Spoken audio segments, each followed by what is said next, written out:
তিন জায়গায় প্রয়োজনে মিথ্যা বলা যায়।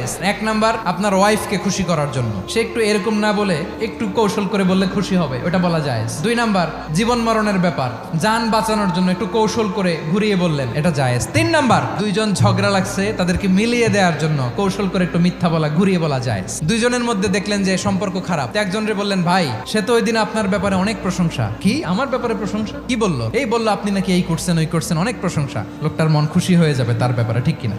আবার তার সাথে যার ঝগড়া, ওরে যে বলুন, ভাই ওই দিন তো সে আপনার অনেক অ্যাপ্রিসিয়েশন করলো, অনেক, সে তো অবাক, কি রে বলে কি? এই যে দুইজনের ব্যাপারে দুইজনের একটু ভালো ভালো কথা বলে দিচ্ছেন, একদিন দেখবেন রাস্তা দিয়ে হাঁটার সময় একে অপরকে সালাম দিয়ে ফেলছে, সালাম দিয়ে বুকে জড়ায় ধরছে, আছে না নাই? আবার মিলমিশ হয়ে গেছে। কিন্তু আমাদের স্বভাব হইলো, দুই প্রতিবেশী যদি একসাথে বসে একসাথে